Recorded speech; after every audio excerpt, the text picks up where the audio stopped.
Very good morning student. कल तक हम ऑनलाइन क्लास में पढ़ चुके थे तुगलक डायनेस्टी के बारे में। साथ ही साथ उन्होंने किस तरीके से तुगलक ने अपने समय में अपनी कैपिटल को शिफ्ट करने की कोशिश की, इसके बारे में भी हम जान चुके थे। आइए जानते हैं उनके एक और निर्णय के बारे में। इंट्रोड्यूसिंग ऑफ टोकन करेंसी, किस तरीके से उन्होंने इंट्रोड्यूसिंग की थी एक नई तरह की टोकन करेंसी की। उस समय के दौरान सुनने में आता है कि ब्रॉन्ज और कॉपर के कॉइन सबसे पहले मोहम्मद बिन तुगलक द्वारा चलाए गए थे, क्योंकि वे सेम वैल्यू रखते थे सिल्वर कॉइन के, क्योंकि उस समय के दौरान इंडिया में सिल्वर की कमी थी।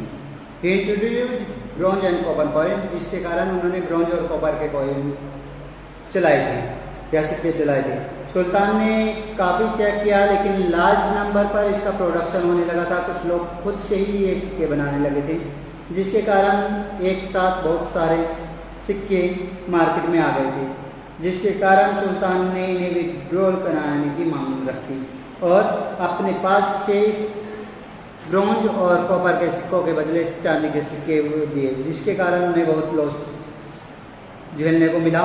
और साथ ही साथ उनकी जो इमेज थी वह भी काफ़ी हद तक प्रभावित हुई। टैक्सेशन इन दोआब में उनका टैक्सेशन की प्रणाली किस तरीके से थी, उन्होंने किस तरीके से टैक्सेशन किया। जेनेटिक दोआब पर ये हम देखते हैं, गंगा के दोआब पर हम देखते हैं कि इन्होंने विभिन्न प्रकार से रिवेन्यू सिस्टम रखा था। जो साल फेमेन होती थी उस साल ये किसी भी प्रकार का टैक्स नहीं वसूलते थे।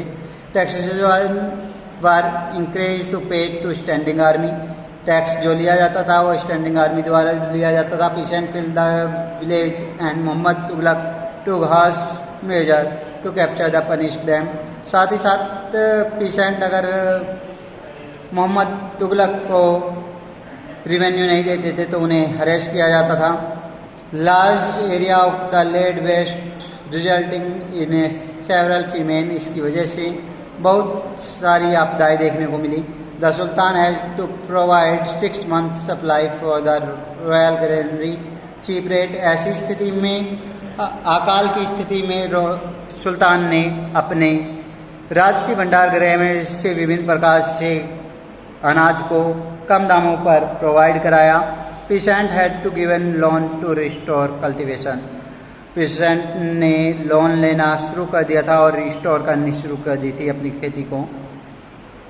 Thus the failure of these plans were mainly because of the hasty and impotent nature। सिर्फ इस स्थिति में इनके प्लान का हास हुआ इस वजह से क्योंकि नेचर ने इनका साथ नहीं दिया। He did not give enough time for the plan to develop properly। उनके पास प्रॉपर प्लान नहीं था कि उसे प्रॉपरली डेवलप कर दिया जाए। Implementation of the plan was also done in A harsh manner, और साथ ही साथ जो इम्प्लीमेशन का तरीका था प्लान का वह भी कई ज़्यादा मिस्टेकों से भरा हुआ था। The failure of Mohammad bin Tughlaq experiment lower his prestige. Mohammad bin Tughlaq के एक्सपेरिमेंट अक्सर फेलियर की ओर ही ले जाते थे। He also lost support for the noble, उसे नोबलों का भी सपोर्ट कम था। उलेमा जो मुस्लिम रिलीजियस स्कॉलर होते हैं उनका भी सपोर्ट कम था। Revolt broke out in many part, अलग अलग हिस्सों में रिवोल्ट होने लगे थे। फिरोज शाह तुगलक के बारे में जानते हैं। फिरोज शाह तुगलक 1351 से लेकर 1358।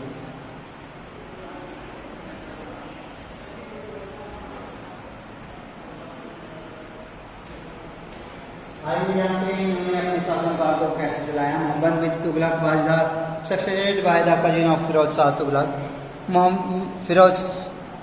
मोहम्मद बिन तुगलक कजिन थे फिरोज शाह तुगलक के। Firoz Shah Tughlaq was faced by the problem of preventing the imminent breakup of Delhi सल्तनत।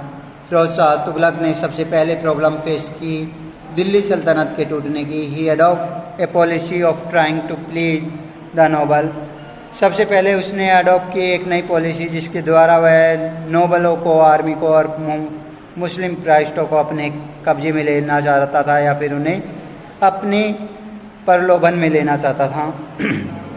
To win over the noble, नोबलों से जीतने के बाद Firoz Shah Tughlaq was the made the iqta and land right heritage. Firoz Shah Tughlaq ने इक्ता सिस्टम का निर्माण किया, जिसने उसने थोड़े थोड़े से पीस ऑफ लैंड को लोगों को बांट दिया और उनके ऊपर जो टैक्सेस लेने का कार्य दे दिया उन्हीं लोगों को दे दिया, उन्हीं आर्मी ऑफिसरों को दे दिया।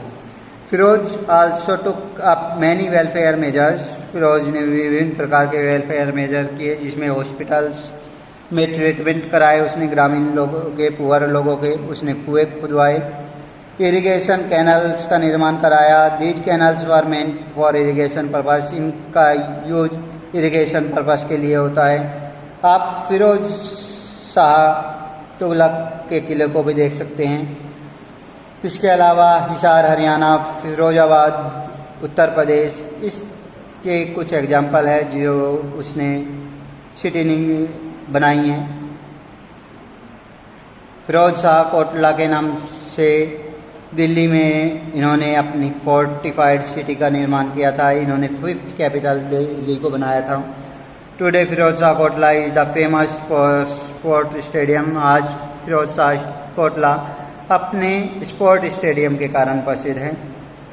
After that Firoz the Delhi sultanate rapidly decline. Firoz की डेथ के बाद धीरे धीरे दिल्ली की सल्तनत फिर से गिरने लगी। The governor of provinces become independence and the sultanate of Delhi was conflict to a small area surrounding Delhi.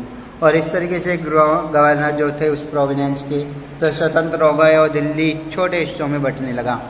Taimur invention, आइए जानते हैं तैमूर का आक्रमण कब हुआ था। तैमूर ने 1398 में भारत पर आक्रमण किया था, आइए जानते हैं। The weakness of the Delhi sultanate was completely imposed by the Timur invention of Delhi 1398। Delhi सल्तनत के कमज़ोर होने के बाद तैमूर ने दिल्ली पर आक्रमण 1398 ईस्वी में किया। Taimur was a Turk but he could claim a blood relation with Genghis. Timur एक तुर्क था लेकिन वह चंगेज से ब्लड रिलेशन रखता था। His motive for riding India was the size of wealth of the Delhi सल्तनत। वह सिर्फ भारत को लूटने के लिए भारत पर चढ़ाई करना चाहता था। There was no one to stop the invention. यहाँ पर कोई भी ऐसा व्यक्ति नहीं था जो उसके आक्रमण को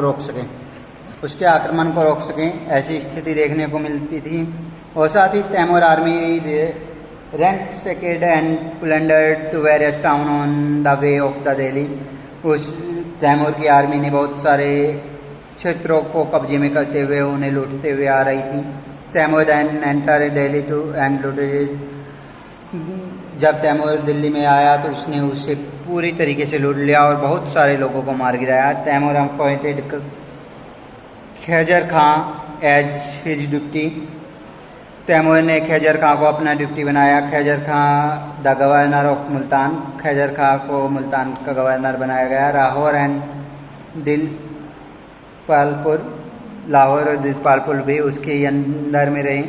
लेटर खैजर खां कैप्चर दिल्ली इन 1414।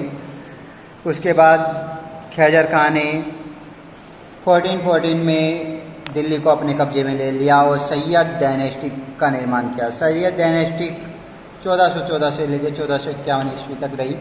आइए जानते हैं खैजर खां ने सैयद डायनेस्टी के अंतर्गत क्या किया। खैजर खां 1414 से 1421 ईस्वी के बीच खैजर खां ने 1414 से 1421 ईस्वी के बीच फाउंडेशन रखी थी सैयद डायनेस्टी की, जिसके अंतर्गत वे एक टॉलरेट रूलर थे। साथ ही दिल्ली को कैप्चर करने के बाद 7 साल तक उन्होंने शासन किया और उसके बाद उनकी मृत्यु हो गई।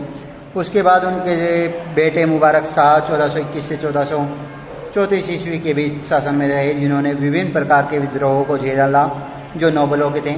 मोहम्मद शाह सैयद 1434 से 1443 ईस्वी के बीच और अलाउद्दीन शाह सैयद 1443 से 1451 ईस्वी के बीच शासन में रहे। इन्होंने विभिन्न प्रकार के रिबेलियन को झेला, लेकिन इसके बावजूद भी ये अधिक समय तक शासन में नहीं रहे, क्योंकि बहलोल लोदी जो अफगान के नोबल थे उन्होंने दिल्ली पर कंट्रोल कर लिया था और यहाँ पर आकर लोदी डायनेस्टी का निर्माण किया था। आइए जानते हैं लोदी डायनेस्टी के बारे में जानते हैं। Sayyid dynasty was soon replaced by the Lodi dynasty. Sayyid dynasty जल्दी ही लोधी डायनेस्टी द्वारा ख़त्म कर दी गई। Who was originally Afghan tribal man, ये अफगान का ट्रिबल मैन था जो 1451 ईस्वी में बहलोल लोधी के रूप में शासक के रूप में दिल्ली में आया था। He extend Lodi rule from Punjab to west border of Bihar. इसने पंजाब से वेस्ट बॉर्डर बिहार तक लोधी डायनेस्टी को फैला दिया था। Bahlol Lodhi was succeeded by his son Sikandar Lodhi. Bahlol Lodhi के बाद उनके बेटे सिकंदर लोधी ने शासन संभाला। आगे जानते हैं सिकंदर लोधी के बारे में। सिकंदर लोधी एक बहुत ही इम्पोर्टेंट लोधी सुल्तान रहे हैं। He brought the noble under the control, उनके कंट्रोल में सभी उनके नोबल रहे हैं, उनके मंत्री रहे हैं। He establish efficient administrative system, उन्होंने बहुत ही अच्छा एडमिनिस्ट्रेटिव सिस्टम बनाया था। He lead great influence on justice and all the highway, उन्होंने अपने तरीके से विभिन्न प्रकार से न्याय किया है और साथ ही अलग अलग तरीके से शासन को संभाला है। उनके the price of all essential commodities were made cheap, उसके शासनकाल में जो महत्वपूर्ण चीज़ें जो होती थी, जो रोज़मर्रा की चीज़ें होती थी, उनका मूल्य बहुत कम हुआ करता था। ही टुक कीन इंटरेस्ट इन एग्रीकल्चर, वह बहुत ही अच्छा इंटरेस्ट रखता था खेती में। He founded the city of Agra and made it his capital, इसने आगरा शहर को अपनी राजधानी बनाया था। The Lodi built tomb in garden the Mughal after adopt this style, इसके बाद लोधी ने सबसे पहले एक गुम्बद की संरचना की थी गार्डन में, जिसे विभिन्न मुगलों ने बाद में अडॉप्ट कर लिया था। अब्राहम लोधी शख्सियत था सिकंदर लोधी का या फिर उनके बेटे थे। अफगान चीफ थे और साथ ही साथ राजपूत रूलर चाहते थे उनसे स्वतंत्रता प्राप्त करना। One of the most powerful Afghan chief Daulat Khan Lodi, who was the governor of the Punjab, उस समय दौलत खान लोधी गवर्नर थे पंजाब के, जो बहुत ही ताकतवर चीफ हुआ करते थे। ही इन्वाइटेड बाबर, उन्होंने बाबर को बुलाया था सेंट्रल एशिया से चीफ बनने के लिए इब्राहिम लोधी का। Babur invited India and defend Ibrahim Lodhi, Babur ने भारत पर आक्रमण किया और इब्राहिम लोधी को 1526 ईस्वी में हरा दिया। In the battle field of Panipat की पहली लड़ाई में, जिसे 1526 में लड़ा गया था बाबर और इब्राहिम लोधी के बीच। Touch the Lodhi dynasty and the Delhi sultanate come to the end, और इस तरीके से लोधी डायनेस्टी और दिल्ली सल्तनत का अंत हो गया था। द सल्तनत एडमिनिस्ट्रेशन, आइए जानते हैं सल्तनत का एडमिनिस्ट्रेशन सिस्टम कैसा था। The Delhi sultanate was handed by the sultan, Delhi की सल्तनत सुल्तानों के हाथों में थी। इम्पोर्टेंट पर्सन एम्पायर के अंतर्गत रहते थे। He was the commander in chief, ये कमांडर इन चीफ हुआ करते थे। Chief justice is responsible for the protection from outside attack, जो चीफ जस्टिस होता था वह बाहरी अटैक से उन्हें बचाता था और मेंटेन करता था लॉ और ऑर्डर को, और साथ ही साथ हेल्प करता था मिनिस्टर की। यह इनकम और खर्चों को देखता था, साथ ही साथ रिवेन्यू कलेक्शन करता था वजीर के द्वारा। The requirement and complaint of the army were taken care of the Areej A Mamluk, Areej A Mamluk द्वारा विभिन्न प्रकार की कंप्लेंट ली जाती थी। Chief sadr was the head of the matter related to the religious, chief sadr नाम का व्यक्ति धर्म से जुड़े सभी मैटरों को हैंडल करता था। Chief qazi was the head of justice department, और चीफ काजी जस्टिस डिपार्टमेंट का हेड हुआ करता था। Some people was given both military and civilian post, कुछ लोगों को मिलिट्री और सिविलियन दोनों प्रकार के एडमिनिस्ट्रेशन की पोस्ट मिली हुई थी। देवर कार्ड नोबल, उन्हें मंत्री कहा जाता था। देवर खान, मलिक एंड अमीर, वे खान, मलिक और अमीर के नाम से जाने जाते थे, जिनको 10,000, 1,000 और 100 घोड़े मिला करते थे उनके पद के अनुसार। डिवीजन ऑफ एम्पायर सौभाग्य और प्रोविनेंस के नाम से जाना जाता था। ये प्रोविनेंस आगे जाकर सिख के नाम से डिवाइड होते थे, जो आगे जाकर परगना, और परगना को विलेजेज कहा जाता था। द हेड ऑफ सुबह वाज कॉल्ड मुफ्ती, सुबह के हेड को मुफ्ती कहा जाता था, और शेख के हेड को शेखदार कहा जाता था। The Pargana was headed by आमिल। परगना या गाँव के हेड को आमिल कहा जाता था। The village headman was called Muqaddam. Muqaddam के नाम से विलेज के हेडमैन को कहा जाता था। Accountant as patwari and land owner as Qutub, और साथ ही साथ अकाउंटेंट को पटवारी और लैंड ओनर को कुतुब कहा जाता था उस समय के दौरान। इकोनॉमिक टोल अलाउद्दीन खिलजी ने फिक्स किए गए थे हर प्राइस को जो ज़रूरी सामान होते थे सोल्जर्स और लोग ताकि खुश रह सकें। ये अपॉइंट शाहनाज, उसने शाहनाज को अपॉइंट किया जाता था जो हमेशा ध्यान रखते थे कि किसी भी चीज़ का ज़्यादा दाम तो नहीं लिया जा रहा। If anyone found doing so, अगर कोई ऐसा करता हुआ दिखता था तो उसे पनिशमेंट दी जाती थी। द इक्ता सिस्टम अलाउद्दीन खिलजी के समय में लाया गया था।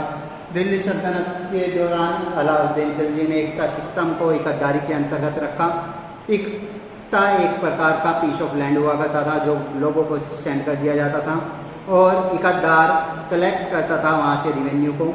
इस तरीके से हम समझ सकते हैं कि एक प्रकार का जागीरी सिस्टम था जिसमें लोगों को एक पीस ऑफ लैंड दे दिया जाता था और उसमें कहा जाता था कि उस पर्टिकुलर एरिया से जितना भी रिवेन्यू आएगा वो आप कलेक्ट कर सकते हो। इसे इकतदारी कहा जाता था या इकतदार कहा जाता था।